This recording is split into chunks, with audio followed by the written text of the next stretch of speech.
दर्द के महसूस कयो। हिननि ते तनक़ीदूं करण जे बजाय ही ते वेठा आहिनि। पर हू जेके हलिया विया उन्हनि ते इनकलाबी जज़्बे सां सरशार थी सॼो ॾींहुं वेठा तनक़ीदूं ऐं मलामतूं कयूं त भॼी विया। मजीदी जो हिकिड़ो नज़म बि आहे, सॼो ॾींहुं तनक़ीद थिए, हलिया विया हलिया विया हलिया विया, कोन ॼमी बीठा, हलिया विया।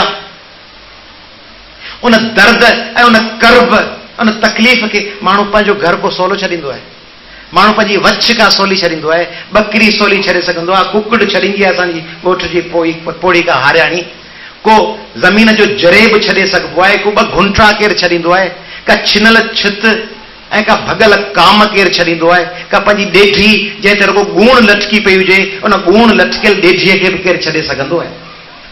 नारायण श्याम चयो आहे, उनजी शिदत खे महसूस कयो। अलाए कहिड़ी घड़ी शाम हुन मां निकितासीं, अलाए कहिड़ी घड़ी शाम हुन मां निकितासीं, वतन वरण त छा सरहद ॾिसण नसीब न थी।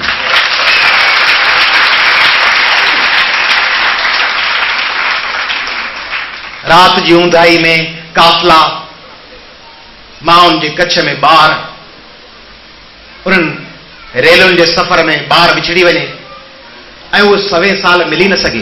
63 सालनि खां पोइ उहो ॿार माउ ताईं न पहुचे। वञो पढ़ो सादत हसन मिंटो जी कहाणी खोल दो, वञो पढ़ो मेरी यादों के चुनार कृष्ण चंद्र जो, वञो पढ़ो अमृता प्रीतम के आग का दरिया पढ़ो कुरतुलैन तारा जो, वञो पढ़ो उहे अफ़साना उहे कहाणियूं, माण्हू कीअं विया, माण्हू कीअं विछड़ी विया, उन्हनि खे कीअं मस्जिद मंज़िल गाह जे आड़ा में उछलायो वियो ऐं पोइ ग़लतियूं मञण जे नाले में ग़लतियूं त मञी वयूं पर जेको उन्हनि माण्हुनि सां हशर कयो वियो। पोइ चइजे के माण्हू खे कुही गतरा गतरा करे मूंखे मूं पिरिन ॿधी विधो ॿार में उभा ईअं चवनि त मथां पांद पुसाईं, माण्हुनि खे तबाह करे वेढ़ाए पंहिंजी पेटी पॉलिटिक्स लाइ, पंहिंजे टके टके जी हिकिड़ी टिकेट लाइ कंहिं वॾेरे खे, कंहिं सैयद खे, कंहिं पीर खे जेका टिकेट न मिले या उनखे को धोखो थिए, उनजे करे सिंध जे लखें हिंदुनि खे पंहिंजे वतन मां दरबदर कजे। जिन माण्हुनि इहो कयो उनखे सिंध जी तारीख़ कॾहिं माफ़ न कंदी। सिंध जी तारीख़ जा हथ उन्हनि जे गिरबाननि में हूंदा जिन सिंध जे हिंदुनि ऐं मुस्लमाननि में जहिड़ो कयो। तंहिंजे करे इहो चवण वारिस शाह हीर ऐं रांझे जे विछोड़े ते लिखियो। हीर रांझे सां न मिली दास्तान, सुहिणी मेहार सां न मिली दास्तान, ससुई पुनू सां न मिली दास्तान, मारुई खेत खे न पहुती दास्तान, नूरी ऐं जाम तमाची ते दास्तान। केॾा दास्तान आहिनि, पर उहो दास्तान लिखंदड़नि जी बदनसीबी या असांजी बदनसीबी, उहो दास्तान लिखंदड़ वॾा माण्हू त 1947 खां अॻु जा हुआ। सचल लतीफ़ हुजे हा को लतीफ़, हुजे हा को सचल जो 14 अगस्त 1947 ते सुर विरहाङो लिखिया।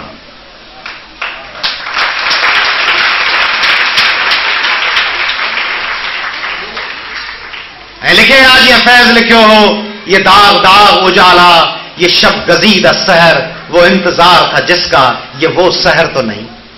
उहो सुबुह त कोन हो। ऐं पोइ हिकिड़ी पंजाबी शाइरा अमृता प्रीतम वारिस शाह खे मुखातिब थी, ईअं को मजीदी, को सरवेज, को मुंशी, को इमदाद, को तनवीर मुखातिब थिया लतीफ़ खे ऐं चए था त लतीफ़ सोणी ऐं मेहार जे विछोड़े ते त दास्तान लिखी छॾी। अॼु असांखे नओं लतीफ़ खपे जीअं अमृता प्रीतम मुखातिब थी आहे वारिस शाह खे। अॼु अखां वारिस शाह नो, वारिस शाह खे थी चवे अॼु अखां, छाकाणि त विरहाङो रुगो सिंध में त कोन थियो न, पंजाब में विरहाङो थियो। लखे सिख हितां क़तल थी लाश खणी होॾां हलिया विया ऐं लखे मुस्लिम पंजाबी हुतां ट्रेनुनि में क़तल थींदा थींदा हिते पहुता। ऐं उन्हनि लाशनि जे अंबारनि खे जॾहिं अमृता प्रीतम ॾिठो तॾहिं लिखियईं अॼु अखां वारिस शाह नो किथों कब्रां विचों बोल, कब्रुनि मां ॻाल्हाए वारिस शाह, कब्रुनि मां सट ॾेई निकर। अॼु अखां वारिस शाह नो जितों कब्रां विचों बोल ते अज किताब इश्क दा कोई अगला वर्का खोल।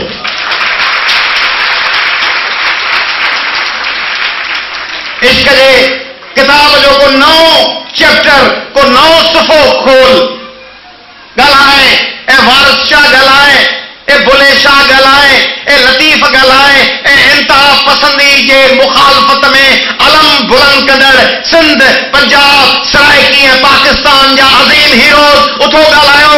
अज अखा वारिस शाह नूं कितां कब्रां विचों बोल ते अज किताब इश्क दा कोई अगला वर्का फोल। एक रोई सी ती पंजाब दी तो लिख लिख मारे वैन। हिकड़ी धीअ पंजाब जी मरी वई हीर तो असां के ताना ॾेई ॾेई असां के रत रुआड़े छॾियो आहे। वारिस शाह के भई चया मरता त हिकड़ी हीर मरी वई तो पंजाब जे माण्हुनि खे झंग जे माण्हुनि खे केतिरा ताना ॾिना आहिनि। असां के ताननि सां निस्तो करे छॾियो अथई ऐं अॼु जेके लखे मायूं मरनि पयूं। अज अखा वारिस शाह नूं कितां कब्रां विचों बोल ते अज किताब इश्क दा कोई अगला वर्का फोल। एक रोई सी ती पंजाब दी तो लिख लिख मारे वैन। अज लखां तियां रोंदियां तेनू वारिस शाह नूं कहन उठ दर्द मंदा दिया दर्दिया उठ दर्द मंदा दिया दर्दिया उठ तक अपना पंजाब। अज बेले लाशां विछियां ते लहू दी भरी चुनाव।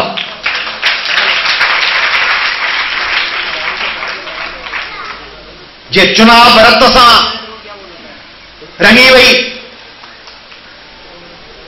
ऐं जीअं रोहड़ी हैदराबाद टंडो आदम नवाबशाह सागर ऐं मीरपुर खास जे रेलवे स्टेशन सां बेटा आप खामोश हो जाओ। रेलवे स्टेशन सां हुजूम भरे रेलूं भरे उन्हनि खे रवानो कयो वियो ऐं उन्हनि जे जायुनि खे इहो चई असेंबली मां करारदाद आणण जी कोशिश कई वई त जेके सिंधी हिंदू जायूं छॾे विया आहिनि उन्हनि जायुनि ते सिंधी मुस्लमान बि न वियनि। उहे जेके मुस्लमीन भाउर पिया अचनि मुस्लमीन भाउर जेके अचनि पिया उहे जायूं उन्हनि मुस्लमीन भाउरनि खे ॾिनियूं वञनि ऐं इहो सिंध में सभु कूड़ी क़ौम परस्ती जे आड़ में कयो वियो। हुननि जूं जायूं खसे हुननि कातलनि में दहशतगर्दनि जे हवाले कयूं वयूं ऐं उन्हनि माण्हुनि खे रेलुनि ते देगियूं रधे खाराए उन्हनि जो इस्तक़बाल कयो।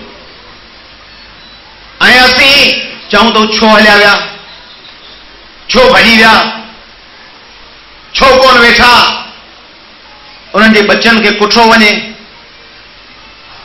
उन्हनि जे न्याणियुनि में अखियूं विधियूं वञनि उन्हनि खे वाजिबुल क़त्ल करार ॾिनो वञे।